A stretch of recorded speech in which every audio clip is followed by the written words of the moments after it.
I want to go to a quick little segment here.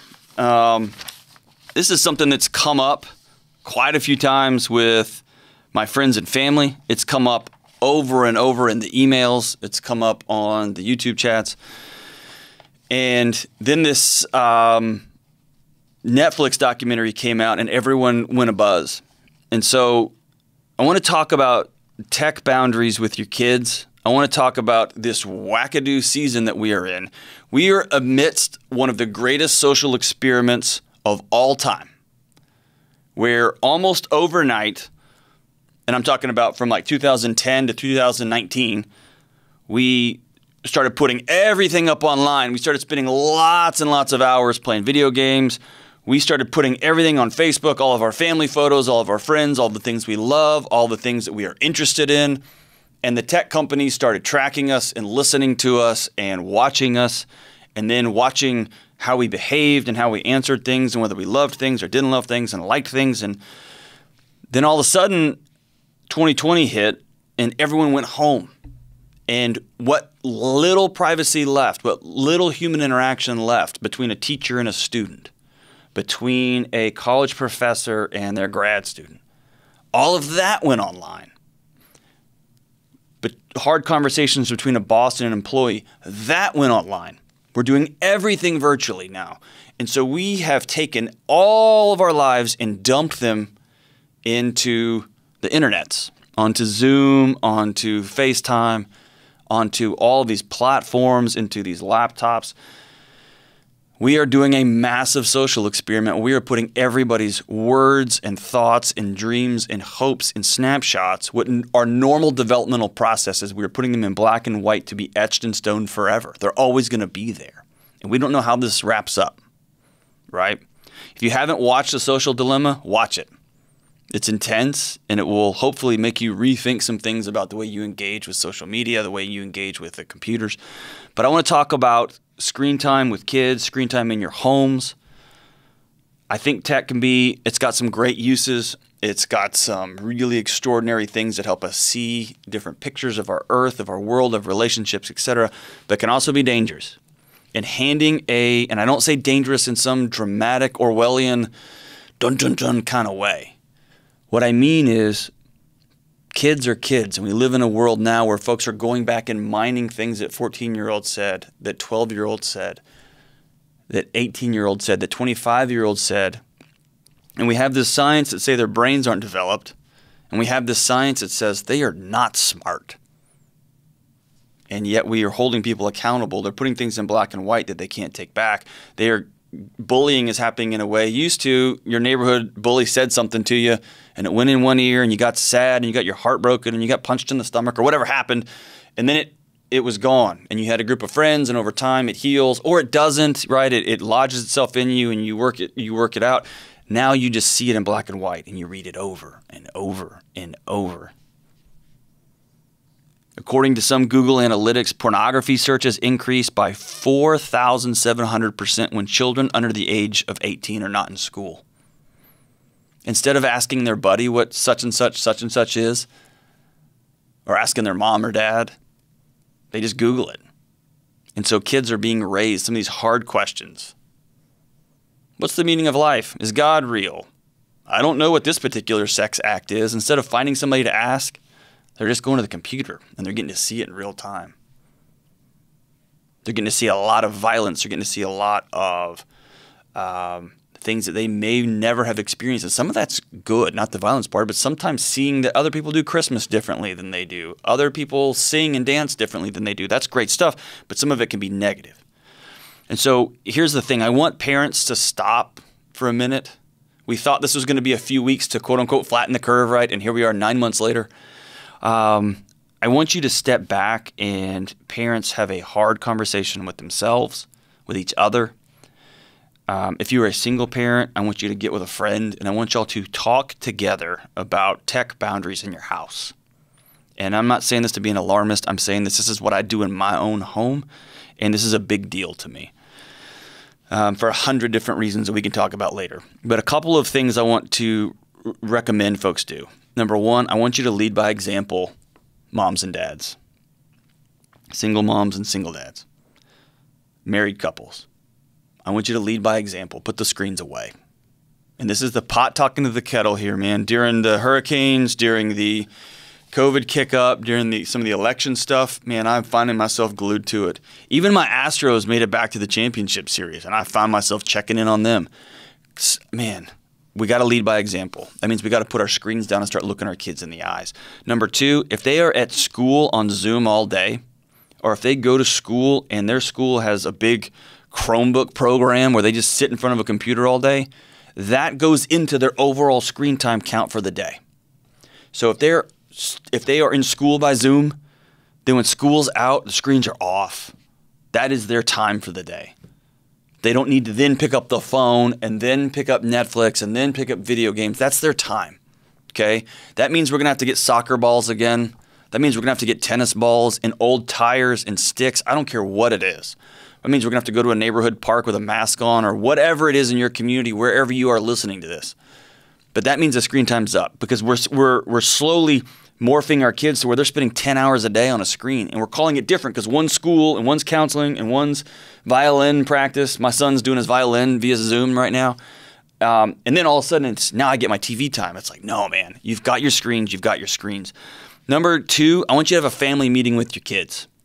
And I want you just to be honest with them and say, we were not designed to stare in front of a screen 12 hours a day, 10 hours a day, 8 hours a day. And so we are going to have a cold turkey cut starting. That's kind of funny, cold turkey cuts. That was hilarious. I didn't even mean to do that. But we're going to start stopping this. We're going to put a period at the end of these sentences. We're going to quit spending so much time on the screens. And then I want you to write a plan and put it in a common area. I'll just tell you, in my house, my kids get 1 or 2 shows a week. Sometimes that's a movie they get by themselves, and me and my wife just want to have a date night. Sometimes that is Saturday morning cartoons, and they can watch a couple of whatever episodes on Disney Plus or whatever it is. But we try to be pretty intentional. What that means is we got to go play with them. That means I got to not just sit there and scroll mindlessly through the Astros game and whatever election nonsense is going on. I got to actually go play with my kids. And it's frustrating and it's tiring, and I never, ever, ever regret it. I want you to not let kids have phones or tablets or screens in their bedrooms. Don't do that.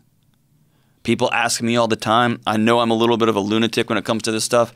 My kids don't have phones. They're not going to have phones. I've drawn that line. I've worked with too many folks behind closed doors about tech stuff. I've got too many friends who have worked in the tech industries. It's just a terrible idea. If you dig into it, folks in the tech industries don't let their kids have screens.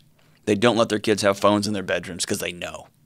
And so I want to challenge you all. I know you're going to send me your cards and letters and be like, I can't believe it's child abuse. You don't give your kid a phone. Fine. Call on me.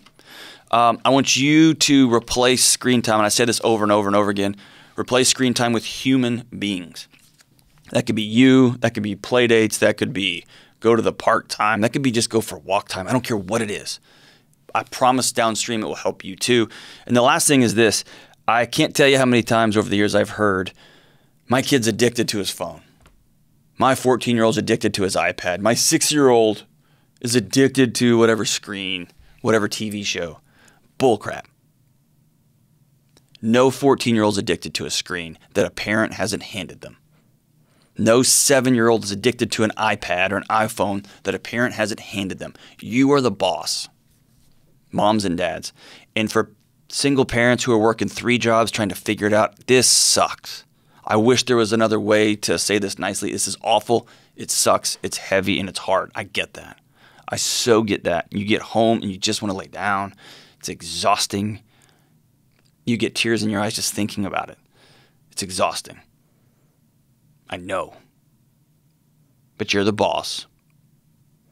And if we got to go get coloring books, we got to go get Legos and blocks or whatever the thing is. I don't give your kid a shovel and tell him to dig a hole. I don't care what it is. But you're in charge of the screens. You're in charge of what they're doing in their off time. I want to give every parent permission to take those reins back. Take them back. Think of your kid's overall screen time as a big picture, not just school and then violin. And then entertainment, and then weekends, and then. We can do it, and I am optimistic that this thing rallies around, that we all realize, man, after 9 months of just whoosh, of just being captivated by screens and video games and more stuff, that we all go, whoa, this wasn't life. So I want to go to Jacob. Jacob actually called in here, Jacob in Wisconsin. Jacob wrote in and sent me a real nice email. We did a show a few weeks ago about a husband who was addicted to video games, and Jacob wrote in, and I just said, hey, I want to talk to Jacob directly. So, Jacob, it's good to hear from you, brother. How are you doing this morning? I'm doing fantastic. How about yourself? I'm doing good. So, you sent me an email, and so tell us about it. Tell us what you sent.